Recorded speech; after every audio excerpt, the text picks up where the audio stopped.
नमस्कार, स्वागत है आपका कमोडिटीज लाइव कॉलर शो में, जहां हम आपके तमाम कमोडिटी मार्केट से जुड़े हुए सवालों के जवाब लेते हैं। और आपके सवालों के जवाब देने के लिए हमारे साथ दो खास मेहमान हैं। हमारे साथ हैं ट्रस्ट लाइन से राजीव कपूर और चॉइस ब्रोकिंग के सचिन गुप्ता। साथ ही गोल्ड और सिल्वर मार्केट का आउटलुक बताने के लिए होंगे अनमोल ज्वेलर्स के इशू दत्वानी जी। बात कर लेते हैं सोने और चांदी में, जहां आज दिन के ऊपरी स्तरों से सोना करीब 400 रुपए नीचे आ चुका है। चांदी में भी तकरीबन 700 रुपए की कमजोरी अब तक देखी जा चुकी है। हालांकि शुरुआती कारोबार में 65,000 के ऊपर थी चांदी, लेकिन अब फिसल कर 64,600 के आसपास चांदी आ चुकी है। सोना देखिए अभी भी 49,700 के आसपास सोना एमसीएक्स पर ट्रेड कर रहा है। करीब 152 रुपए नीचे एमसीएक्स पर भाव है। चांदी में भी 700 रुपए से ज्यादा की गिरावट हम अभी देख रहे हैं। ऐसे में कि मार्केट का आउटलुक क्या है, किस तरह का डिमांड सिनेरियो, ये बताने के लिए अनमोल ज्वेलर्स से इशू दत्वानी जी है। दत्वानी जी, स्वागत है जी बिजनेस पर आपका। बताइए गोल्ड मार्केट को लेकर आपका क्या आउटलुक है और किस तरह का सेंस आपको मिल रहा है, क्योंकि आप हाजिर बाजार में बैठते हैं। किस तरह का डिमांड आउटलुक वहां पर है, जो करंट सिनेरियो है, करंट प्राइस लेवल पे क्या किस तरह की डिमांड आउटलुक आप देख रहे हैं? देखिए, अभी क्या हो रहा है कि पिछले कुछ दिनों में भाव ऊपर नीचे हो रहा है। जब तक वैक्सीन नहीं थी भाव सिर्फ एक डायरेक्शन में जा रहा था, फिर वैक्सीन का अनाउंसमेंट हुआ तो भाव गिर गए, फिर थोड़ा स्टेबल होके वापस भाव बढ़े। तो ये उतार चढ़ाव अभी चल रहे हैं। लेकिन जब अभी जो क्लाइंट आ रहे हैं, मेनली शादी वाले क्लाइंट आ रहे हैं जी, तो उनको हम यही समझाते हैं कि भाई आप भाव रोज का रोज भाव मत देखो। आपको माल चाहिए, आप माल खरीद लो, क्योंकि दिमाग ज्यादा लगाओगे ज्यादा परेशानी होगी। तो सेल हो रहा है। क्लाइंट भी समझते हैं कि वो इतना टाइम नहीं कर सकते अपने आप को कि आप अगर आपने कल गए और आज गए 50-100 रुपए का फर्क है तो इतना फर्क पड़ गया। तो अगर आज अपने को माल चाहिए तो आज के भाव से हमको लेना है, क्योंकि वो माल हम बेच नहीं रहे हैं, वो हम अपने बच्चे के शादी के लिए ले रहे हैं। हमको वो माल बेचना नहीं है। तो कल अगर भाव थोड़ा गिर भी जाता है तो कोई फर्क नहीं पड़ता है। और ये क्लाइंट अभी समझ रहा है कि इतना टाइमिंग कर नहीं सकते हैं। तो जो एक्चुअल परचेसर्स हैं, जिनको अपने शादियों के लिए सामान चाहिए, वो भाव नहीं देख रहे हैं, वो सामान देख रहे हैं, उनको डिजाइन पसंद आती है तो वो माल खरीद रहे हैं। ओके, यानी रिकॉर्ड लेवल से 6-7 हजार रुपए नीचे भाव है। अगर हल्के फुल्के भाव में अगर फर्क भी हो जाए, थोड़े बहुत उतार चढ़ाव भी आ जाए, तो ये लोग नहीं देख रहे हैं। और जिनकी रिक्वायरमेंट है वही आ रहे हैं। तो कन्वर्जन रेट भी है। तो किस तरह से बायर्स आ रहे हैं, किस तरह से, जो अगर प्री कोविड लेवल से अगर तुलना की जाए तो उस लेवल के कितने बायर्स वापस अब लौट कर आ रहे हैं आपके पास? जो हमने आंकड़े निकाले अक्टूबर में, हमने किया करीब 30% पिछले साल के मुकाबले। जी। दिवाली में हमने, अगर हम सिर्फ दिवाली धनतेरस का आंकड़ा हमने अगर देखा तो उसमें हमने सेम लेवल किया लास्ट ईयर का। पर अगर मंथ का लेवल करते हैं, पूरे month two month last year का, तो करीब 55% के आसपास हम पहुंच चुके हैं। अभी दिसंबर का महीना चल रहा है। नॉर्मली दिसंबर हमारा पीक होता है, क्योंकि दिसंबर में शादियों का सेल होता है, एनिवर्सरीज आती है, क्योंकि बहुत शादियां हुई तो उनकी एनिवर्सरीज होती है। लेकिन एक सेगमेंट जो हमारा बहुत इंपॉर्टेंट दिसंबर का होता है, वो होता है नॉन रेजिडेंट। जो बहुत सारे नॉन रेजिडेंट अमेरिका, लंदन, जहां पर ठंड होती है, वो दिसंबर में इंडिया आते हैं वापस। इस साल वो सेगमेंट हम मिस करेंगे। तो वो हमारे आंकड़े डेफिनेटली थोड़े कम होंगे। पर जो लोकल वेडिंग वगैरह है, उसके हमारे अभी तक आंकड़े अच्छे चल रहे हैं। एंड ऑफ द मंथ अपने को पता लगेगा कि वाकई में कितना हुआ। पर एनआरआई का सेगमेंट हम डेफिनेटली मिस करेंगे इस दिसंबर के लिए। यानी एनआरआई सेगमेंट की डिमांड कम हो रही है, लेकिन जो डोमेस्टिक डिमांड है, और खास करके शादियों के सीजन अब शुरू हो चुके हैं, तो वो डिमांड आ रही है। और 55% तक इशू दत्वानी जी का मानना है कि वो सेल्स पिछले साल के हिसाब से हम उस लेवल तक पहुंच गए। आधे से ज्यादा लेवल हमने कवर कर दिया। अब आखिरी सवाल इशू दत्वानी जी आपसे ये है कि अगर करंट लेवल पर 50,000 के नीचे अभी बाजार का भाव है, अगर यहाँ पर अगर हम कोई एंट्री करें, कोई खरीदे, तो क्या लगता है, क्या प्राइस आउटलुक आप आगे चलकर देख रहे हैं? अभी भी स्टेडी बुलिशनेस लग रही है। जी। स्ट्रॉन्ग बुलिशनेस डेफिनेटली नहीं लग रही है। लेकिन जो भी डिस्काउंटिंग हो रहा था वैक्सीन के चक्कर में, मेरे ख्याल से हो गया है। अभी सबको पता है कि लंदन में इस हफ्ते वैक्सीनेशन चालू हो रहा है, अमेरिका में एंड ऑफ द मंथ हो जाएगा, इंडिया में शायद जनवरी से हो जाएगा। तो हमेशा मार्केट वो चीजों को डिस्काउंट कर देती है।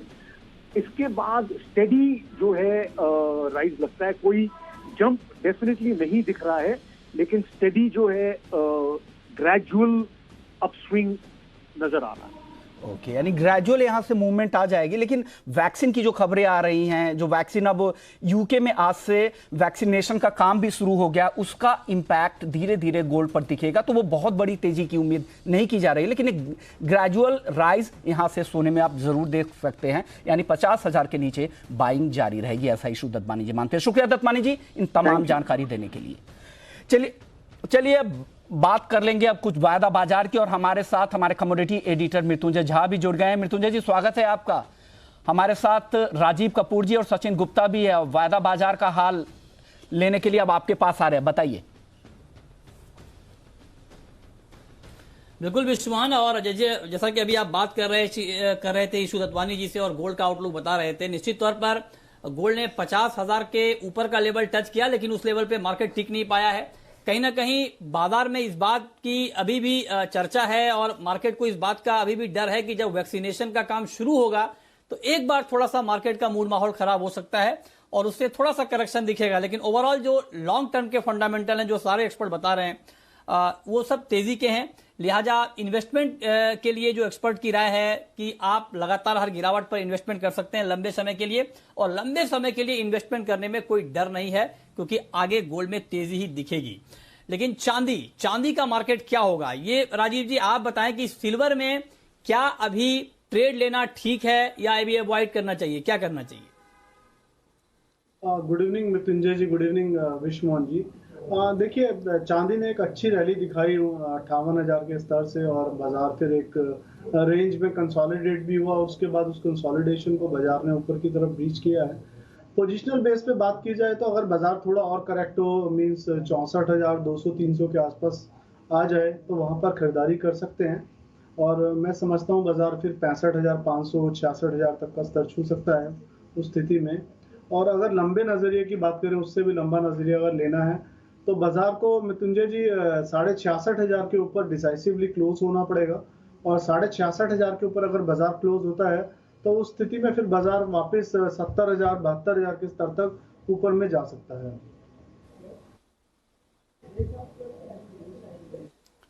ओके, तो ये राय आपकी चांदी पर है। अब हम शुरू करते हैं सवाल और जवाब। पहला सवाल है राकेश का, पूछिए राकेश जी। नमस्कार सर। हेलो, नमस्कार, पूछिए। हाँ सर, मैं ये जानना चाहता हूँ दिसंबर लास्ट तक ये गोल्ड और सिल्वर जी सुन रहा हूँ, पूछें। हाँ, गोल्ड और सिल्वर का लास्ट दिसंबर तक भाव कहाँ तक जा सकता है सर फिजिकल में? लास्ट दिसंबर तक गोल्ड और सिल्वर का भाव कहां तक जा सकता है, बताइए सचिन जी। क्या प्राइस आप देख पा रहे हैं इस महीने के आखिर तक गोल्ड का और सिल्वर का? Good evening Sanjay ji. देखिए, जिस तरीके की वॉलेटिलिटी मार्केट में छाई हुई है, एक जो फंडामेंटल्स जो है वो काफी मिक्स नजर आ रहे हैं। इसके चलते हमें लगता है कि दिसंबर एंड तक गोल्ड के अंदर जो है एक इंपॉर्टेंट लेवल है 50,200 का, वो लेवल्स अगर ब्रेक करते हैं तो दिसंबर एंड तक जो है करीब 51,000 तक के लेवल्स गोल्ड के अंदर देखने को मिलेंगे। वहीं अगर सिल्वर की बात करें तो सिल्वर के अंदर भी काफी इंपॉर्टेंट लेवल 65,800 का है। वो फर्दर लेवल्स ब्रेक होते हैं तो 68,000 और 69,000 तक के लेवल्स जो है वो इस मंथ के एंड तक जो है गोल्ड सिल्वर के अंदर देखने को मिलेंगे। ठीक है, ओके। अगला सवाल साहिल का है, सूरत से हमारे साथ जुड़ रहे हैं, पूछिए साहिल। हेलो सर, नमस्ते। हेलो, नमस्कार, पूछिए। सर मेरा सवाल है कपास खली पे। सर मेरा सवाल है कपास खली पे। मैंने जनवरी मंथ का 2145 के भाव पे मैंने 8 लॉट मैंने बाई किए हुए। तो सर अभी मैं अभी दोनों एक्सपोर्ट से मैं भी पूछना चाहता हूँ कि अभी कपास खली में मैं अभी क्या करूँ? बताइए राजीव जी, क्या करना चाहिए? 2145 पर इनकी बाइंग है कपास खली में, क्या इनको अभी रुकना चाहिए? क्या सुझाव आपका इनके लिए? में हमने एक अच्छी खासी गिरावट तो ऊपर के स्तर से देखी है, अराउंड 2200 से, और दिसंबर का कॉन्ट्रैक्ट जो है 1950 के आसपास आज लो लगाया है और वहाँ सपोर्ट लिया है। तो मुझे लगता है 1950 के बीच में एक इम्पॉर्टेंट सपोर्ट लेवल है। तो थोड़ा ऊपर का स्तर है, इन्होंने जहाँ बड़ी बाइंग की है, अगर ये वहाँ एवरेज कर सकते हैं तो 1900 और 1950 के बीच में एवरेज करना चाहिए इनको। मैं समझता हूँ इन्हें वापसी में फिर जब वहाँ से रिकवरी बनेगी तो 2050 और 2100 के बीच का स्तर देखने को मिल सकता है जनवरी एंड तक। ओके, ठीक है। तो ये राय आपकी है कॉटन सीड ऑयल केक के ऊपर। सचिन जी, आप भी यही मानते हैं या आपकी कुछ अलग राय है? जी मृत्युंजय जी, बिल्कुल मैं राजीव जी की बात से सहमत हूँ, क्योंकि 1900 के आसपास में एक अच्छा सपोर्ट जोन है और लगता नहीं कि ये लेवल्स ब्रेक होंगे। तो ऑलरेडी इनकी हाई लेवल से पोजीशन है, तो डेफिनेटली इन करंट लेवल्स पे एक बार एवरेज कर सकते हैं और 1900 के नीचे के स्टॉप लॉस के साथ पोजीशन को होल्ड कर सकते हैं। अप साइड में मुझे भी 2080 और 2100 तक के लेवल्स जो है वो आने वाले समय में लगते हैं कि वो टच कर सकते हैं। ठीक है, ओके। तो ये राय आपकी है कॉटन सीड ऑयल केक के ऊपर। आज करीब 2.25% की गिरावट के साथ ये बंद हुआ है। क्रूड का मार्केट राजीव जी अभी शाम के लिए आपको कैसा लग रहा है? क्रूड में 2% से ज्यादा की गिरावट है, 3355 का लेवल है, 71 रुपए नीचे है। क्या किया जाए क्रूड में? मृत्युंजय जी, देखिए क्रूड ऑयल में बहुत ज्यादा बेरिशनेस तो नहीं लगता है, क्योंकि भाव जो है लगातार 3200 के ऊपर बने हुए हैं। बट एक ऐसा लगता है कि एक दायरे में क्रूड ऑयल अब जा रहा है, जो कि 3420 से 3450 का अपर बैंड ले सकते हैं हम उसे, और नीचे में 3300 से और 3250 का एक बैंड ले सकते हैं। तो फिलहाल जिस तरह से आज बाजार कल के लोएस्ट स्तर के आसपास ट्रेड कर रहा है, अभी तो ऐसा लगता है कि एक बार 3300 तक नीचे में फिसल सकता है। तो इंट्राडे पॉइंट ऑफ व्यू से तो थोड़ा ऊपर आने पर बिकवाली करनी चाहिए 3380 पर, 3420 के स्टॉप लॉस से 3310 के टारगेट के लिए। और अगर पोजिशनली क्रूड में पोजीशन बनाना है तो 3250 3300 के बीच में आई थिंक बाइंग की पोजीशन कर सकते हैं। 3200 के स्टॉप लॉस से पहला टारगेट फिर वही दायरे का अपर रेंज रहेगा 3400 3420। और अगर 3450 के ऊपर बाजार क्लोजिंग बेसिस पे चलता है तो मुझे लगता है फिर उस स्थिति में फिर बाजार 3600 की तरफ भी निकल सकता है। ओके, ठीक है, आगे बढ़ते हैं। अगला सवाल मुकेश का है, महाराष्ट्र से। पूछिए मुकेश जी। सर जी नमस्कार। नमस्कार, मेरा सवाल कॉपर पर है। मेरा 550 रुपए में कॉपर शॉर्ट है सर जी, मैं कब तक होल्ड करूं? 550 रुपए में कॉपर शॉर्ट है, आप कह रहे हैं कि कब तक होल्ड करें। ओके, बताइए सचिन जी, 550 के भाव पर इनका शॉर्ट है कॉपर, और क्या इनको अभी रुकना चाहिए ट्रेड में? क्या सुझाव होगा आपका कॉपर के ऊपर? कॉपर अभी काफी ऊपर हो गया इनके लेवल से, दोनों कॉन्ट्रैक्ट 586 के ऊपर है। क्या सुझाव आपका? मृत्युंजय जी, ओवरऑल सारे बेस मेटल्स जो है वो लोअर लेवल से एक अच्छी रिकवरी जो है वो एक तेजी देखने को मिली है, और कॉपर जो है स्पेशली काफी अच्छा मूवमेंट जो है करीब 538 540 के लेवल से हमें देखने को मिला है। ऑल्दो आज के ट्रेडिंग सेशन में थोड़ा सा डाउन साइड मोमेंटम लग रहा है, और अप साइड में हमें लगता है कि एक जो लेवल बन गया वो करीब 600 के आसपास का बन गया है। तो ऑलरेडी काफी डाउन से इनकी पोजीशन बनी हुई है। हमें लगता है एक बार 600 के स्टॉप लॉस के साथ में पोजीशन को होल्ड किया जा सकता है, और 550 के लेवल्स इमीडिएट आते हुए नहीं लग रहे हैं। एक बार अगर 570 572 के लेवल्स आते हैं तो वहां पर पोजीशन से एग्जिट करने की सलाह रहेगी, बिकॉज बेस मेटल्स का ओवरऑल ट्रेंड जो है वो बुलिश ही लग रहा है। ठीक है, बेस मेटल्स का ओवरऑल ट्रेंड आप कह रहे हैं कि बुलिश लग रहा है, और ऐसे में शॉर्ट में बने रहना ठीक नहीं होगा, ये सुझाव है आपका। तो इस पर आप नज़र बनाकर चल सकते हैं। चलिए आगे बढ़ते हैं। और मेटल में अभी हम बात कर रहे थे, तो इसके अलावा राजीव जी, आपका व्यू जिंक, लेड और निकल, इन तीनों काउंटर के ऊपर क्या होगा? मृत्युंजय जी, देखिए निकल भी 1235-40 के आसपास एक रेसिस्टेंस ले रहा है, और वहीं पर बाजार थोड़ा सा रुका भी हुआ है। मैं समझता हूँ निकल जैसे ही 1235 के ऊपर सस्टेन करेगा, 1240 1235 के ऊपर चलना शुरू करेगा, तो मुझे लगता है कि निकल में पोटेंशियल है टू टेस्ट 1265। तो निकल एक मुझे स्ट्रॉन्ग बेस मेटल अभी तक दिख रहा है, जिसने पिछले 3 दिनों से पूरे बेस मेटल पैक को आउट परफॉर्म किया है। और अगर ये इस अपर साइड के बैंड को नहीं ब्रेक करता है, और नीचे में अगर बाजार कभी कभी क्या होता है, रेसिस्टेंस नहीं ब्रेक होता है और बाजार नीचे आ जाता है, तो मैं समझता हूँ फिर 1190 का लेवल होगा जिसमें निकल में फिर खरीदारी कर सकते हैं।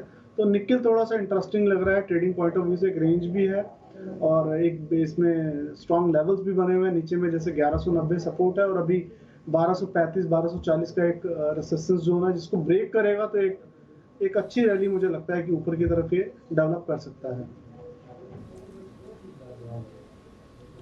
ओके, ठीक है, आगे बढ़ते हैं। अगला सवाल प्रवीण का है, पूछिए प्रवीण जी। दिनेरी। गुड इवनिंग, पूछिए। सर मैंने 10 लॉट निकल के बाय 1127 रुपए पे, 1227 पे, सॉरी। अच्छा, 1227 पे 10 लॉट, ओके ठीक है। बताइए क्या किया जाए सचिन जी? जी डेफिनेटली पोजीशन को होल्ड कर सकते हैं। हालांकि करंट लेवल से अगर देखा जाए करीब 1 से 2 रुपए डाउन साइड है इनका ट्रेड जो है, तो डेफिनेटली पोजीशन को होल्ड करने की सलाह रहेगी। एक 1215 रुपए के स्टॉप लॉस लगाइएगा ट्रेड में, और अप साइड में एक बार 1235 और 1240 रुपए के टारगेट के लिए वेट कर सकते हैं। कैलाश मोदी इस वक्त हमारे साथ जुड़ रहे हैं राजस्थान से। पूछिए कैलाश जी। सर मिथुन जी नमस्कार जी। सर कॉपर के दिसंबर के क्या ट्रेंड रहेगा, अप रहेगा या डाउन का रहेगा? ओके, दिसंबर 586.50 ये लेवल है दिसंबर कॉन्ट्रैक्ट का।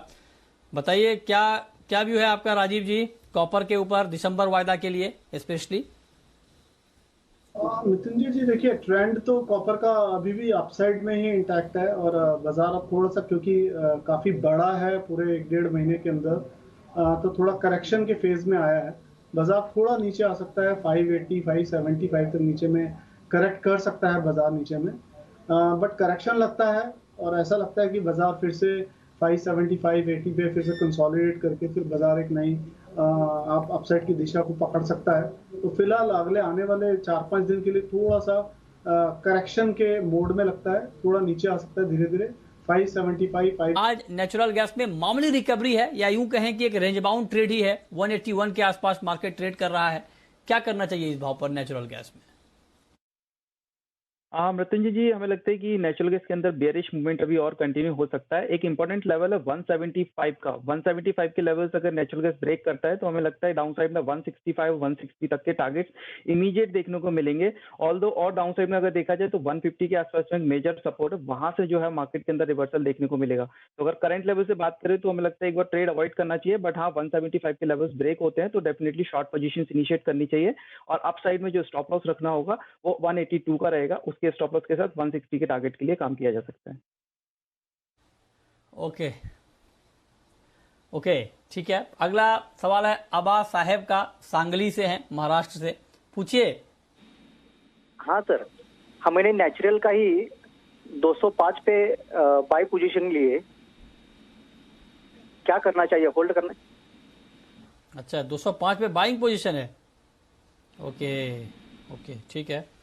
बताइए राजीव जी, 205 पर इनकी बाइंग है, हालांकि मार्केट काफी नीचे है इनके लेवल से, तो क्या इनको भी होल्ड करना चाहिए क्या? मृत्युंजय जी देखिए, फंडामेंटल्स जिस तरह से निकल के आए हैं यूएस में, जो वेदर है वहाँ का थोड़ा सा माइल्ड ठंडा है, जिसके कारण जो मांग है गैस की वो थोड़ी कम रही, और स्टोरेज जो जितना बिल्डअप घटना चाहिए था उतना घटा नहीं, उस वजह से भाव गिरे हैं। तो ऐसा लगता है कि बाजार में थोड़ा और नीचे के साइड ज़्यादा आ सकता है। तो जहाँ ये रिकवरी दिखाए अराउंड 190 91 के आसपास आए, वहाँ ये अपनी पोजीशन से मेरी राय में निकलना चाहिए इनको बाहर, क्योंकि लगता है कि बाजार फिर से और नीचे सर दिखा सकता है। नीचे में बाजार एक बार 170 165 तक भी नीचे में फिसल सकता है। ठीक है। अगला सवाल है जिगर ठक्कर का। पूछिए ठक्कर साहब। मैंने 50,000 पे 2 लॉट गोल्ड बाय किया, मेरा आज आ जाएगा तो मैं निकल जाऊँ इस भाव से? किस भाव पर बाय किया है आपने? 50,000 पे, 50,000। 50,000 पे, ओके ओके ओके ठीक है। 49,849 का लेवल है, आपने 50,000 पे बाइंग की है। सचिन जी, इनको बने रहना चाहिए क्या? इनका भाव आ जाएगा या एक बार लॉस बुक कर लें, क्या करें? हाँ मृत्युंजय जी, जिस तरीके का ट्रेड आज गोल्ड सिल्वर में देखने को मिला है, हायर लेवल से एक प्रेशर आता हुआ दिखाई दिया है। और ऑल्दो अगर पिछले वीक की बात की जाए तो पिछले एक हफ्ते में गोल्ड के अंदर करीब 3,000 पॉइंट की रिकवरी लोअर लेवल से देखने को मिली है। क्योंकि आज प्रेशर है तो हमें लगता है कि एक बार पोजीशंस जो है वो और डाउन साइड में जा सकती है। तो हमारा तो ऑल्दो जो कॉल है आज के दिन में वो सेल का है करीब 49,850 इसी करेंट मार्केट के आसपास से 50,050 के स्टॉप लॉस के साथ में हमें लगता है एक बार डाउन साइड मोमेंटम कंटिन्यू कर सकता है, तो पोजीशन से एग्जिट करने की सलाह रहेगी।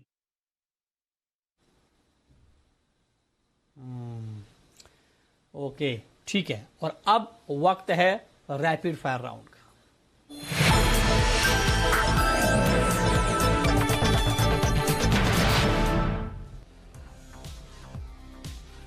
राजीव जी, आपकी पहली rapid fire call. Sir crude में सेलिंग 3380 पर, 3420 का स्टॉप लॉस, 3310 का टारगेट। आपकी कॉल सचिन जी हमारे भी कॉल शॉर्ट करने का ही है। क्रूड में करंट लेवल से शॉर्ट पोजीशन क्रूड में इनिशिएट कर सकते हैं। 3405 रुपए का स्टॉप लॉस रखना होगा। डाउन साइड में 3270 रुपए का टारगेट। आपकी आखिरी कॉल राजीव जी। सर कॉपर में सेलिंग 589 पर, 592 का स्टॉप लॉस, 584 का टारगेट। ठीक है, बहुत शुक्रिया राजीव जी आपका और सचिन जी आपका हमारे साथ जुड़ने के लिए, बताने के लिए कमोडिटी में कहां पर कमाई के मौके बनेंगे।